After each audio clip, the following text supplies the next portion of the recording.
Chatters, chatties, welcome home for a Great American Chat, a podcast where we chat about great American media. I'm Chad Maurice, and we're into that depressing time of the year, the week between Christmas and New Year's, when the great American Christmas movies are over, the Christmas celebrations are over.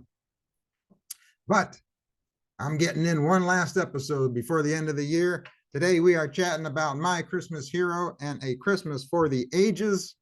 But first, I have to show you this.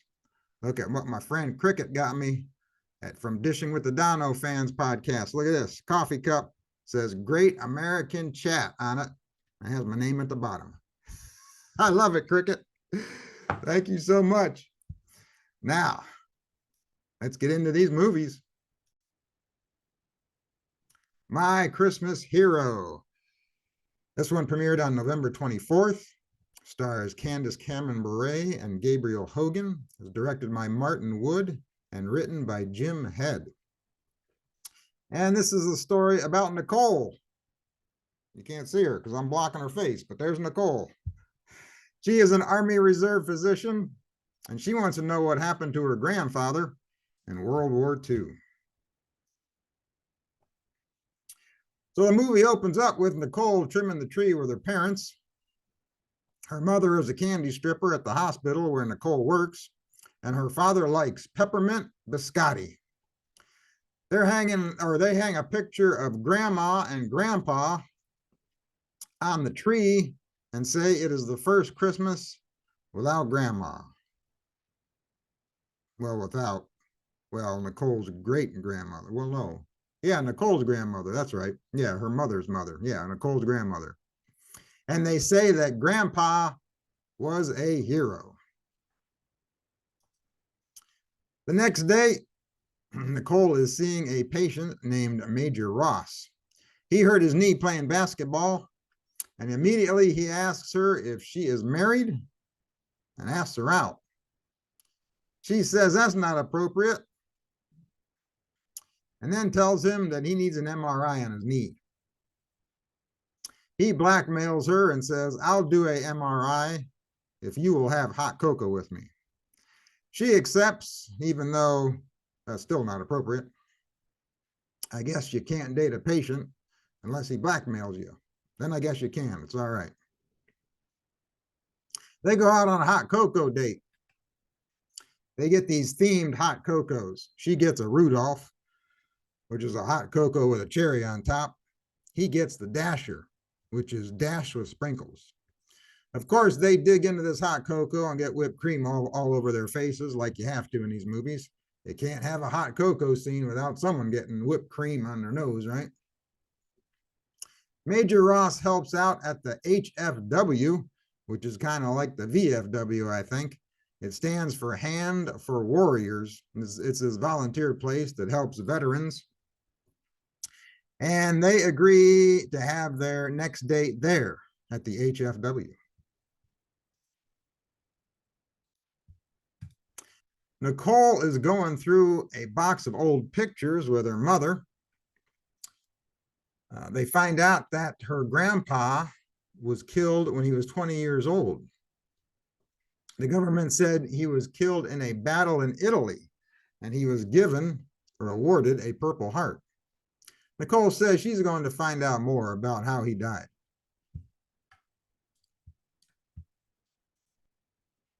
Nicole and Ross are at some outdoor market. She asks him for help in finding out about how her grandfather died. She says he was killed in 1944.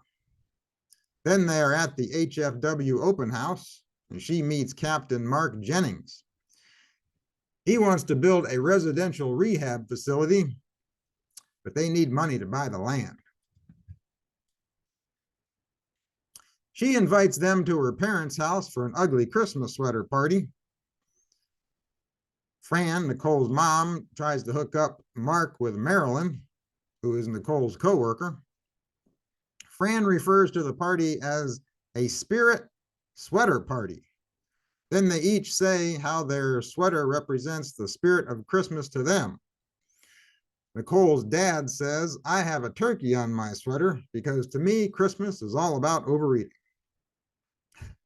Marilyn says Christmas to her is children's joy. Mark says to him it's imagination, fun, and believing reindeer can fly. Mom says it's all about family and unity. Daniel says it's about giving and sacrificing for others, which is what Jesus did for us. Yeah, I like that. I like that one, Daniel. Nicole says the star on the top of the tree is the Christmas spirit to her because it was a beacon of hope guiding people to the birth of Jesus. Okay, I like that one too. That's a good one. Then we get an emotional scene when Nicole is doing a shoulder exam on a young man experiencing PTSD. He tells her he was thrown from a vehicle. Then he begins to hyperventilate as he talks about losing a close friend. He says his family is struggling financially. Nicole refers him to Daniel and the HFW for help, along with another organization called Santa's Helpers, in order to help get gifts for his kids. Daniel introduces Nicole to a basketball buddy of his. He says he has connections at the Naval Archives and he will dig up what he can about her grandfather. Then Nicole is examining Daniel again. He tells him, or she tells him, he didn't tear any of the ligaments in his knee, but he needs to take it easy. She then refers him to a new physician due to a conflict of interest. Wink, wink. That's because they're going to be dating. Daniel tells her he found a World War II survivor that might have known her grandfather. So they go to meet this survivor, and they're riding in the car and sharing licorice. Daniel asks if she has been in a serious relationship recently. She says, no, I haven't been looking for one. She says, what about you? He says, I haven't stayed in one place long enough. I've been stationed all over the world. Plus, I haven't met the right person before now. Ooh, she catches what he says, and she says, before now. He weasels his way out of that one and says, I mean, before. Whatever that means. He asks what her plans are after her time in the reserves are up. She says that she's moving to Olympia. At least, those were the plans before now. He catches what she says, and he says, before now. And she says, you know, before. So obviously, they don't want to admit that they're beginning to have feelings for each other. So they meet with the survivor in his house. Oh, and he looks awfully good for 100 years old. He tells them about the battle he was in Italy in December 1944. He was wounded and was going to be left behind, but he said a corporal stayed with him and took him to a farmhouse where an Italian family helped heal his wounds.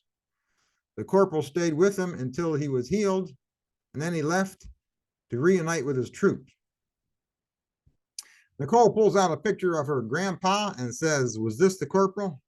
The gentleman gets emotional, gets tears in his eyes, and says, yes, that's him. Nicole says, that was my grandfather. He says, your grandfather was a true American hero.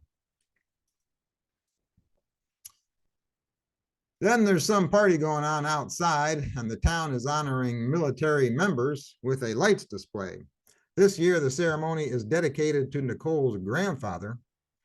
They do a countdown and light up shields that represent the different branches of the military. Then Nicole, Daniel, Mark, and Marilyn double date for some hot chocolate. Daniel gets a call. Nicole says, he looks stressed out. He doesn't tell her what the call was about at first, but she keeps nagging him about it like all women do. And finally, he breaks down and says his commander told him he's getting transferred in March.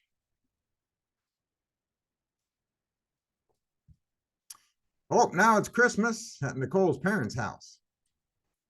Nicole's mom lies to her and tells her she is out of butter and sends Nicole out to get some, even though grocery stores are closed on Christmas. She does this so she can tell Daniel how important love is. Ooh, mom is meddling in trying to convince Daniel not to leave in March. Daniel tells Nicole he is not taking the transfer. I guess Fran's meddling must have worked. He says he is going to leave the active duty and go into the reserves.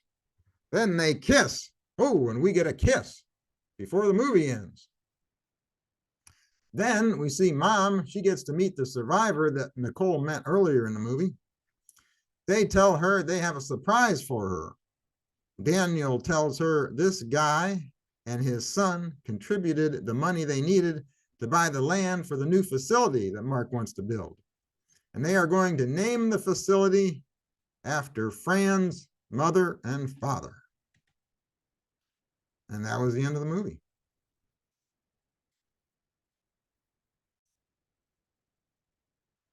So there's not a lot to say about this movie other than it's a good movie. It's a really good movie for honoring military and the sacrifices that they make for us, particularly at Christmas. I thought Candace and Gabriel had good chemistry or have good chemistry, although I do think that their relationship was rushed at the beginning. He asked her out during their cute meet, which seemed a little unnatural to me.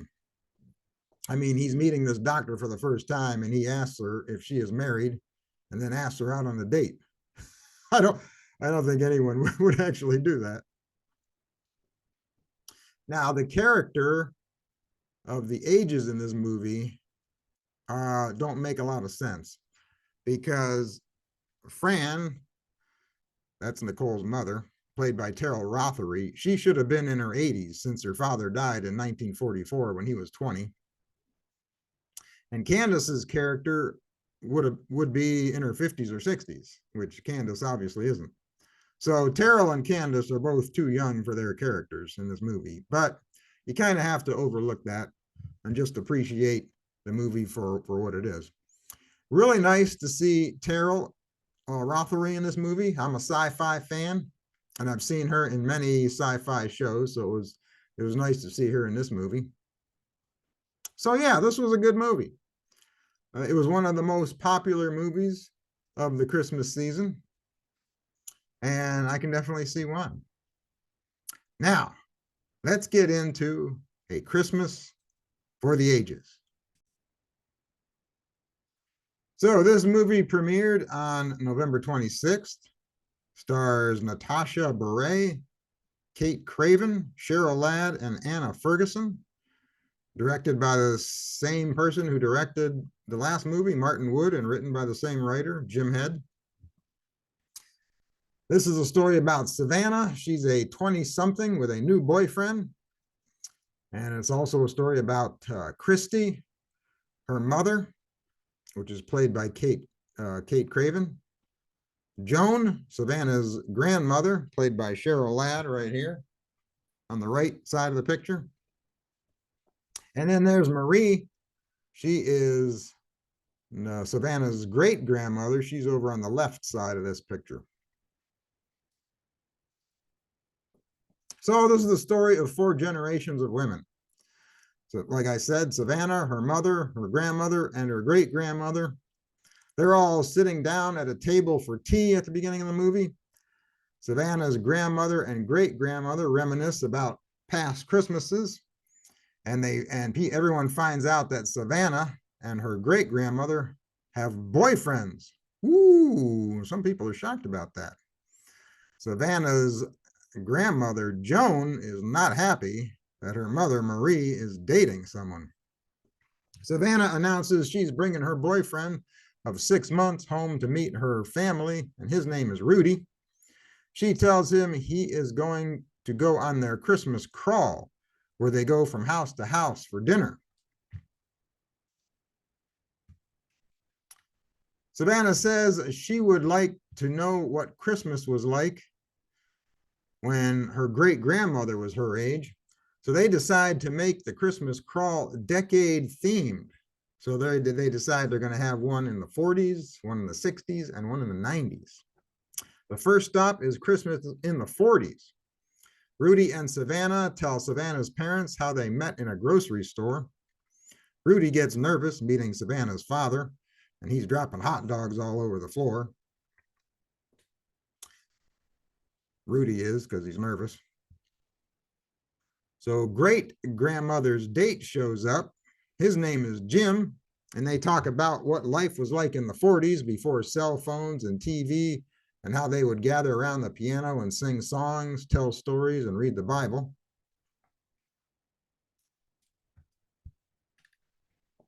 The next part of the crawl is Savannah's mother, Christy, doing a 90s theme party. And why they just skipped over the 60s and went from the 40s to the 90s, I have no idea. They think they went a little bit out of order on that one. Anyway, Joan tells Christy she doesn't like Marie dating Jim. She says she misses her father. But later, she has a change of heart and apologizes to her mother and about her attitude towards Jim. Great grandma tells Joan, I still love your father, and I'm not sure if I should continue my relationship with Jim, but Joan tells her that she should. They have dinner and then they break open Christmas crackers and reminisce about toys from the 90s, like Cush Balls, Power Rangers, and Tickle Me Elmo. Steve, Savannah's father, lightens up to Rudy and tells him to call him Steve. Savannah starts to have doubts about Rudy. Why, I don't know. She says she thinks they're moving too fast, even though she was the one talking about marriage at the beginning of the movie. She also says to her mother that he has been around too much lately. Girl, you're the one who invited him to spend Christmas with your family. Yeah, this scene in the movie didn't make much sense to me. Then we get the 60s theme party. Rudy is dressed like Keith Partridge. I love that costume. That was awesome. He and Savannah dance. She says, there is something I want to talk to you about, but let's do it later. Let's just enjoy the moment. That's pretty much all that happens at that party. So later they talk, and she says, I've enjoyed getting to know you, and let's keep doing what we are doing and see where it takes us. So that was the important thing that she wanted to talk to him about. Little anticlimactic. So then the four women, they sing at some Christmas concert. Their men join them on stage. Savannah and Rudy talk about marriage again while standing on the stage. They kiss in front of an auditorium full of strangers. And then they take a bow. And all these strangers are all excited. They're applauding and that they kissed in front of everyone, which kind of was a little weird because if you were watching the show and someone started kissing on stage, wouldn't you be like, huh, what's going on? Why are they doing that? I don't think I'd stand up and applaud. But anyway, that was the end of the movie. All right, let me turn this off. So this movie,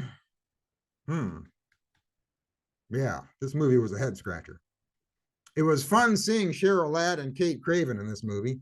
And it was fun seeing the clothes from all the different decades. That was great. But this movie is like white bread.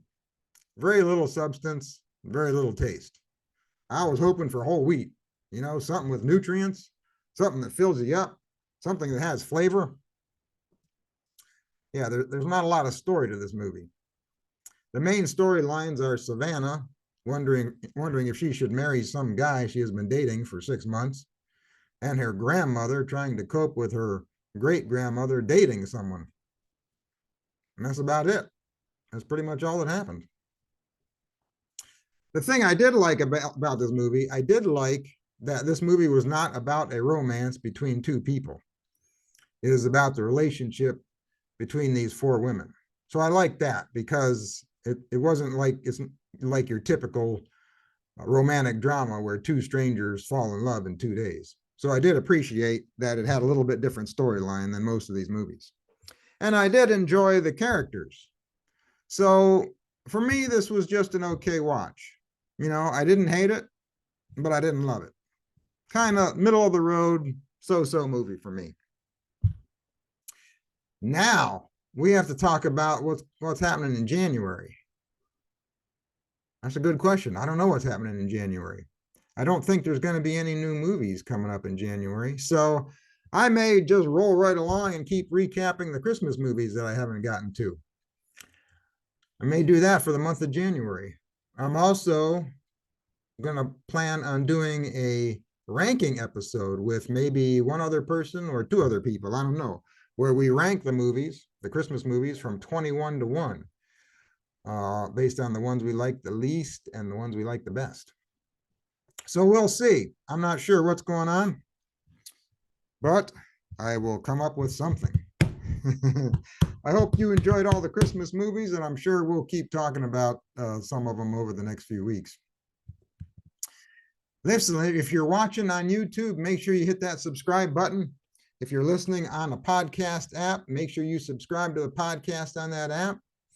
And as always, you can find me on social media. Oh, my username changed on social media. It's now at Great American Chat on Instagram, and on X, it's GA Chat Podcast. Yes, so you can find me on those two usernames. You can also find me at Chad Maurice on social media. So I will talk to you again in a week or so. Until then, you keep the faith, keep smiling, keep your friends close, and keep your great American family closer.